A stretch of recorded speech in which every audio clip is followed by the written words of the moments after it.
All right, JMT, bro, how are you? I'm good, dog. How are you? Good, good. So first question I have for you is, who are you? So I am JMT, the Ghetto Tech Reject, the Golden Child, as the new nickname that I've been gifted, and the Baby Goat is another nickname. But yeah, that's who I am. That's what I do. That's fire. That's a lot of pressure. All those Oh nicknames. man, Yeah. heavy, weighty nicknames, but I like it. Yeah, that's good. So first, not the first question, second question, I guess. Why do you do music? So like, not how did you get into it, but like, why do you choose music as a way to express yourself? Yeah. Because I've always been an audible child, and like drawing never really got anything out of me. I would always like scribble and it would do nothing for me. Photography didn't make anything easier. You know, you go out and you take pictures and I'd still be like stressed out and feel like I didn't get my creative expression out or something. Physical sports just doesn't do enough. It'll make you tired, but it doesn't bring that creative side out of me as much.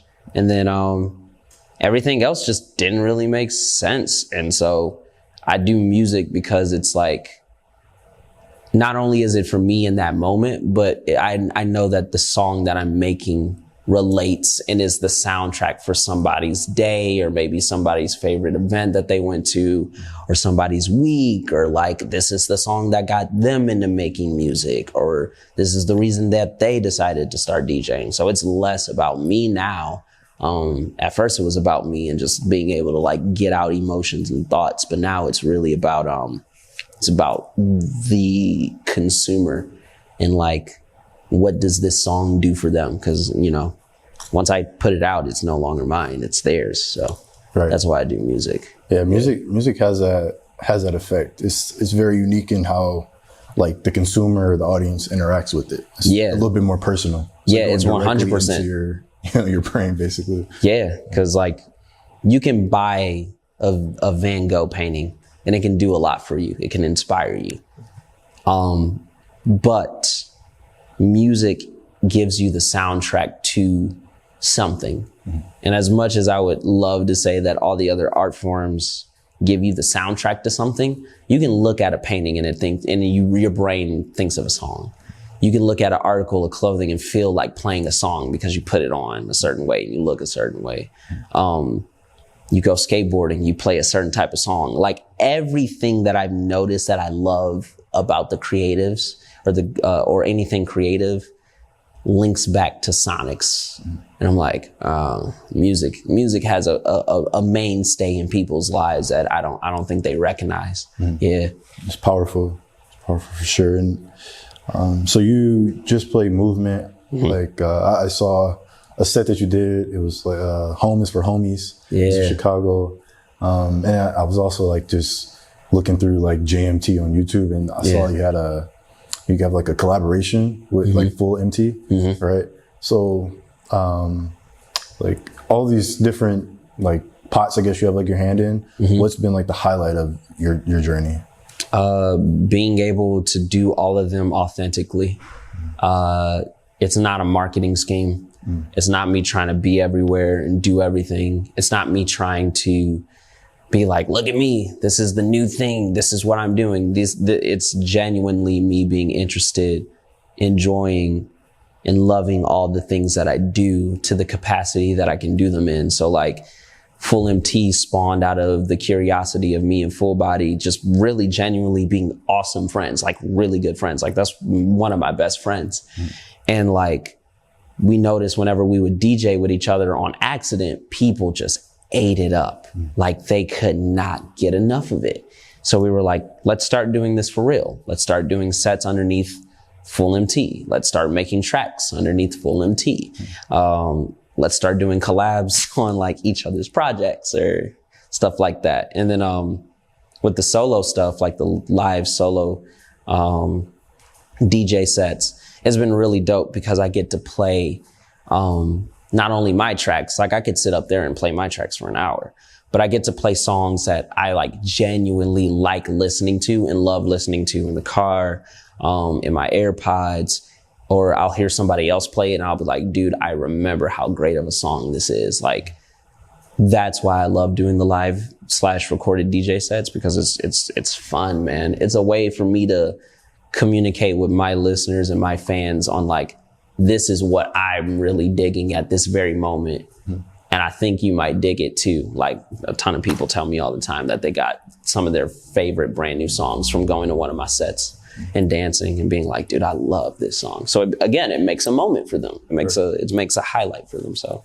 yeah. And you sparked a thought when you were talking, like,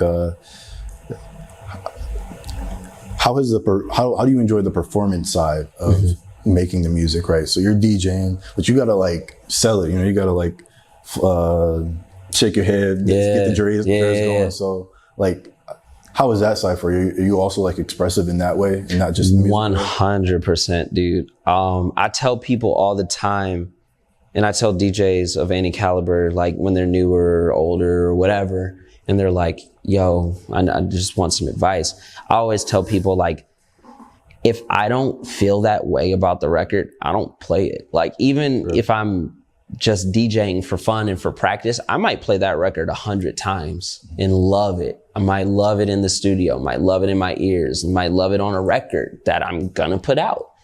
I'm not gonna DJ it though. And they're like, why not? I love this song. This is a great song. And then I'm like, it doesn't evoke that emotion for me. Like, I don't turn that record on and feel like how I'm jumping around and shaking my dress. Like, it doesn't pull that out of me. And if it doesn't pull that out of me, I know it's not going to pull that out of you when I play it. You'll be like, oh, I like this song. And then you'll start listening to the song. You won't start having the experience with the song or with the venue or with the space. You'll just listen to the song like you're sitting in your car or sitting in your AirPods. And I don't want that when you show up to the show. Right. I want you to dance. I want you to be able to walk away and be like, I sweated so hard, I done lost 15 pounds. I want you to walk away from the set and be like, I don't care who's up after me or who's up after JMT. I'm gonna go sit down. I'm gonna sit this next set out or like, I'm gonna go home. Like, I want that when people are done with my sets, not in like a greedy, selfish way, but just like, you really gotta sell it. And so I never play a track that I don't believe will make me move, because if it doesn't make me move, it won't make the people move. So like, it really is selling the track that I'm playing. Yeah. Yeah. You want the audience to feel as fulfilled as you do when you're performing. Yeah. I never play a bad set, in my opinion. If I do, it's like because the equipment's messing up or something like that. But music selection wise and my energy wise, I've never had a bad set. Yeah. Never. So what are some challenges that like you've encountered throughout the journey, throughout making music? Yeah. So one of the biggest challenges for me, because I didn't really like come up with anybody else in the scene, was getting into the scene. Like, started making music when I was 13.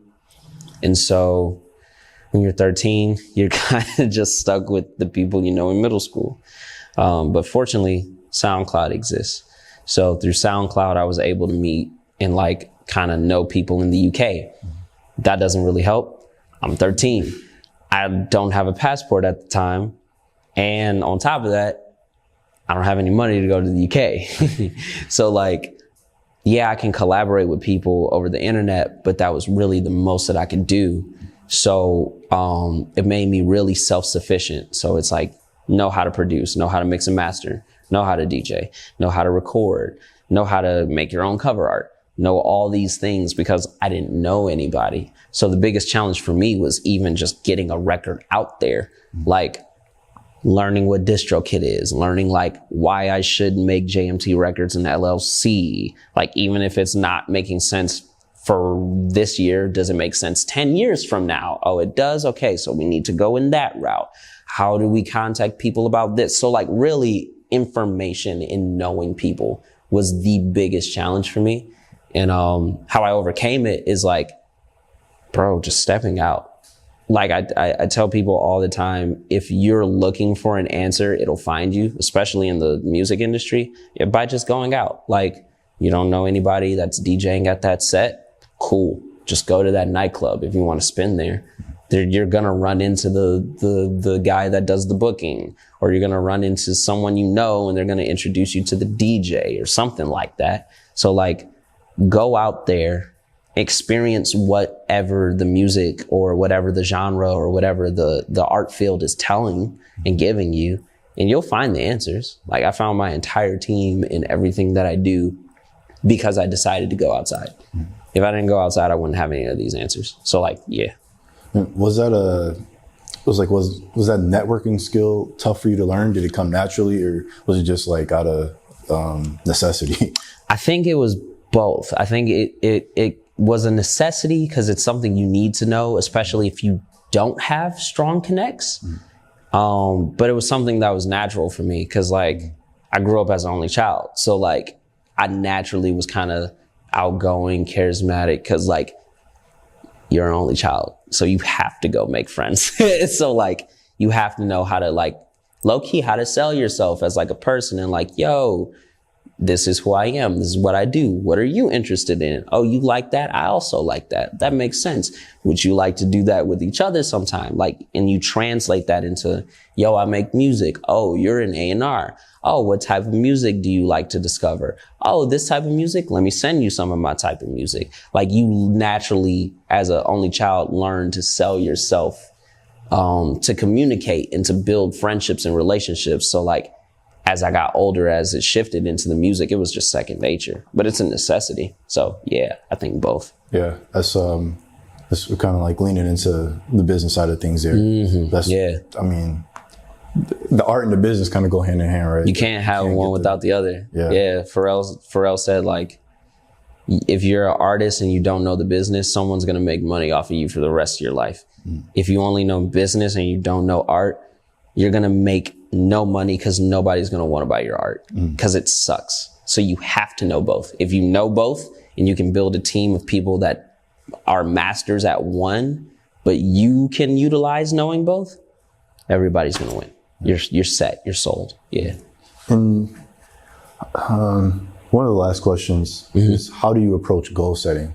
Like throughout your journey, I can tell that kind of like hitting different milestones, just like in our conversation, like off camera and even like talking now. Yeah. And you kind of have to have, I would think you have to have some type of like approach to how you goal set. Is it visual? Is it just like repeating phrases to yourself, telling yourself, I'm going to do this, I'm going to do this? Is it being around, like you mentioned, full body do-rag, like getting together with other people, iron sharpens iron, like kind of, yeah. What's your approach to it? It's a little bit of all of it. I always say write things down.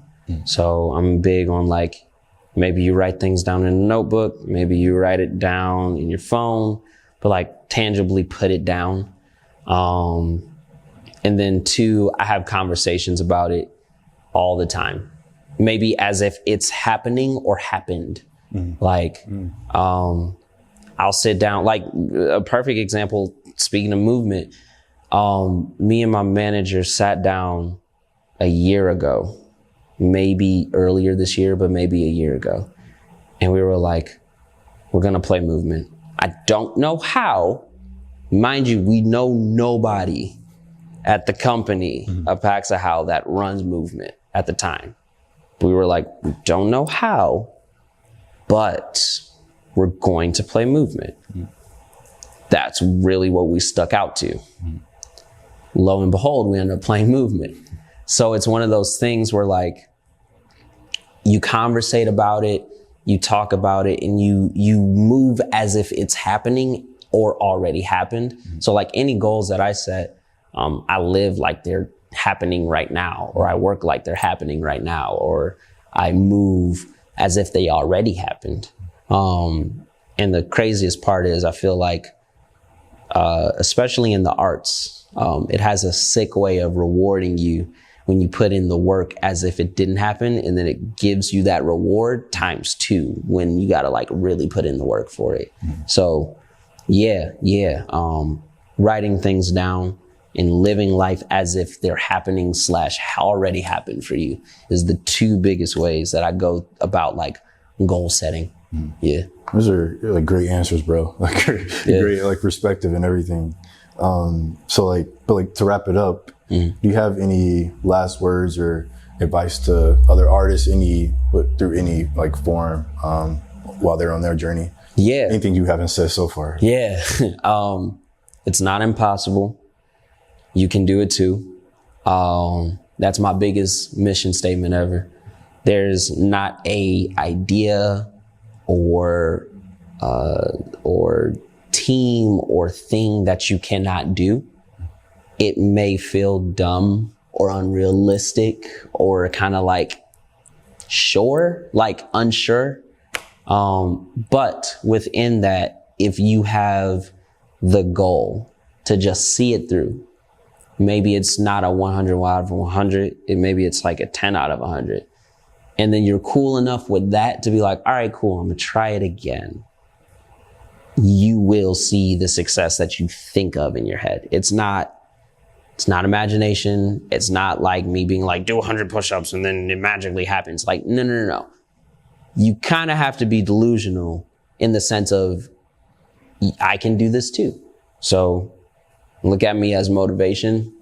Don't look at it as getting lucky. Just you can do it too. That's it. Yeah. Real. All right. Well, we'll end it there. Appreciate you, JMT. Appreciate it. Thank you. Thank you, bro.